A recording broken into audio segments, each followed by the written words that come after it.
ധർമ്മസങ്കടം എന്ന വാക്ക് നമ്മളെല്ലാവരും കേട്ടിട്ടുണ്ടാവും. ഈ ഒരവസ്ഥയിലൂടെ ജീവിതത്തിൽ കടന്നുപോയ കുറെ അധികം ആളുകളെ നേരിട്ട് കാണാനായിട്ട് ഇടയായിട്ടുണ്ട്.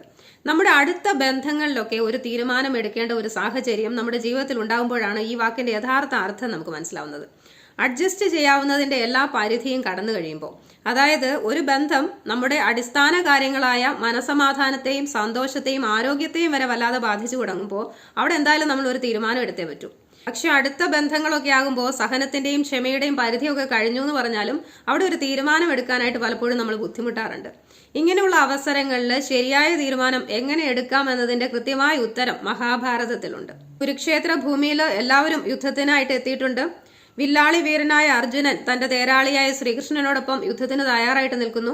അപ്പോഴാണ് അത് സംഭവിക്കുന്നത്. എതിർവശത്തെ സൈന്യത്തെ ഒന്ന് വിശദമായിട്ട് നോക്കിയ അർജുനൻ പെട്ടെന്ന് അവിടെ തളർന്നു പോവുകയാണ്. അതിന്റെ കാരണം എതിർവശത്ത് നിരന്നു നിൽക്കുന്ന ആളുകളാണ്. തന്റെ പിതാവിന്റെ സഹോദരന്റെ പുത്രന്മാരാണ് അവിടെ നിൽക്കുന്ന പ്രധാന ആളുകൾ. അതുകൂടാതെ ഗുരുസ്ഥാനത്തുള്ളവരും താൻ ചെറുപ്പം മുതൽ കണ്ടു വളർന്ന ആളുകളും ഒക്കെയുണ്ട്.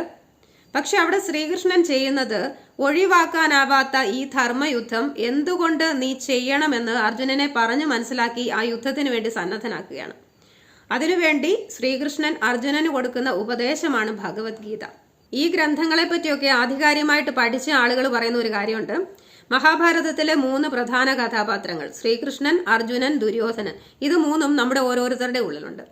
ദുര്യോധനൻ സൂചിപ്പിക്കുന്നത് നമ്മുടെ ഈഗോ അല്ലെങ്കിൽ ദുരഭിമാനം, അർജുനൻ സൂചിപ്പിക്കുന്നത് നമ്മുടെ ലോജിക്കൽ തിങ്കിങ് അല്ലെങ്കിൽ യുക്തിപരമായ ചിന്ത, ശ്രീകൃഷ്ണൻ സൂചിപ്പിക്കുന്നത് നമ്മളിലുള്ള വിറ്റ്നസ് അല്ലെങ്കിൽ സാക്ഷിഭാവം. നമ്മുടെ ജീവിതത്തിലും ചിലപ്പോൾ ഇതുപോലുള്ള സാഹചര്യങ്ങൾ ഉണ്ടാവും. ധർമ്മവും ബന്ധവും എതിരെയാവുന്ന സാഹചര്യങ്ങൾ. അങ്ങനെയുള്ള സാഹചര്യങ്ങളിൽ ശരിയായ തീരുമാനം എടുക്കാനായിട്ട് നമുക്ക് ഈ അറിവ് ഉപയോഗിക്കാം.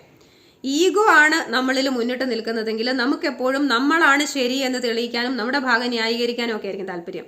അതുകൊണ്ട് തന്നെ ആ രീതിയിൽ ചിന്തിച്ചാൽ ഒരിക്കലും നമ്മൾ എടുക്കുന്ന തീരുമാനം ശരിയായിരിക്കണമെന്നില്ല. യുക്തിപരമായ ചിന്തയാണ് നമ്മളിൽ മുന്നിട്ട് നിൽക്കുന്നതെങ്കിൽ നമ്മൾ എപ്പോഴും കൺഫ്യൂസ്ഡ് ആയിട്ടുള്ള ഒരവസ്ഥയിലായിരിക്കും. പ്രത്യേകിച്ച് ബന്ധങ്ങളിലൊക്കെ ഒരു തീരുമാനം എടുക്കുമ്പോൾ പലരും വന്ന് നമ്മളോട് പല അഭിപ്രായങ്ങളും പറയും. അതിന്റെ പേരിലുള്ള സമ്മർദ്ദങ്ങൾ ഉണ്ടാവും. ബന്ധങ്ങളെ പറ്റി നമ്മുടെ ഉള്ളിൽ തന്നെ ചെറുപ്പം മുതൽ കയറിക്കൂടിയിട്ടുള്ള സാമൂഹിക കാഴ്ചപ്പാടുകൾ ഉണ്ടാവും.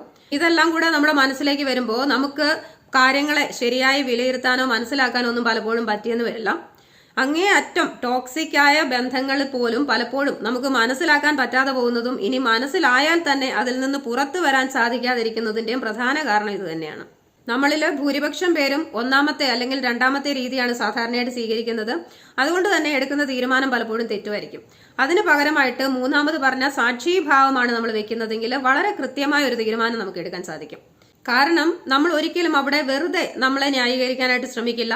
മറ്റുള്ളവരുടെ അഭിപ്രായങ്ങളോ അല്ലെങ്കിൽ അതുമൂലമുള്ള സമ്മർദ്ദങ്ങളിലോ ഒന്നും നമ്മൾ വീഴില്ല.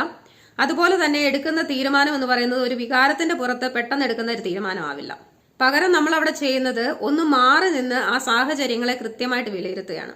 എന്നിട്ട് എവിടെയാണോ സത്യവും ന്യായവും ഉള്ളത് അവിടെ ഉറച്ചു നിൽക്കാനായിട്ട് തീരുമാനിക്കുകയാണ്. അതുകൊണ്ട് നമ്മൾ എടുക്കുന്ന തീരുമാനം നമ്മുടെ മനസാക്ഷിക്ക് ശരിയാണെന്ന് ഉറപ്പുള്ളതായിരിക്കും. അതുകൊണ്ട് ബന്ധങ്ങളിലൊക്കെ ഒരു തീരുമാനം എടുക്കേണ്ടി വരുമ്പോൾ ഈ മൂന്നാമത്തെ രീതിയാണ് നല്ലത്. കാരണം നമ്മൾ എടുക്കുന്ന തീരുമാനം ശരിയായിരിക്കും. പക്ഷെ ഈ രീതി എടുത്താൽ ഒരു വലിയ പ്രശ്നമുണ്ട്. സത്യത്തിന്റെയും ധർമ്മത്തിന്റെയും വശത്ത് നിൽക്കാൻ നമ്മൾ ഉറപ്പിക്കുന്നതിന് മുൻപ് നമ്മൾ മനസ്സിലാക്കേണ്ട വളരെ പ്രധാനപ്പെട്ട ഒരു കാര്യം, എല്ലാവരുടെയും പിന്തുണ നമുക്ക് കിട്ടുമെന്ന് ഒരിക്കലും പ്രതീക്ഷിക്കരുത്. കാരണം സ്വാഭാവികമായും എപ്പോഴും ആളുകൾ കൂടുതൽ അധർമ്മത്തിന്റെ വശത്തായിരിക്കും. അത് കുരുക്ഷേത്ര യുദ്ധഭൂമിയിൽ കൃത്യമായിട്ട് ചിത്രീകരിച്ചിട്ടുണ്ട്. കൗരവര് 100 പേരെ കൂടാതെ പ്രധാന ഗുരുവായ ദ്രോണാചാര്യരും കാരണവരായ ഭീഷ്മ പിതാമഹരും അതീവ ശക്തിശാലിയായ സൂര്യപുത്രൻ കർണനും ഒക്കെ മറുവശത്താണുള്ളത്.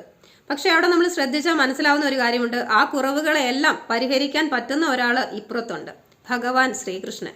ഇതുപോലെ തന്നെ നമ്മുടെ ജീവിതത്തിലും നമ്മൾ സത്യത്തിന്റെയും ധർമ്മത്തിന്റെയും ഒക്കെ ഭാഗത്ത് ഉറച്ചു നിൽക്കാൻ തീരുമാനിച്ചാൽ പലരും നമ്മളെ എതിർക്കാൻ സാധ്യതയുണ്ട്. പക്ഷേ ദൈവം എന്ന് നമ്മൾ പേരിട്ട് വിളിക്കുന്ന ആ പ്രപഞ്ച ശക്തിയുടെ സഹായം തീർച്ചയായും നമ്മളോടൊപ്പം ഉണ്ടാവും. എല്ലാവർക്കും ജീവിതത്തിൽ ശരിയായ തീരുമാനങ്ങൾ എടുക്കാൻ സാധിക്കട്ടെ എന്ന് ആശംസിക്കുന്നു. എല്ലാവരെയും ദൈവം സമൃദ്ധിയായി അനുഗ്രഹിക്കട്ടെ.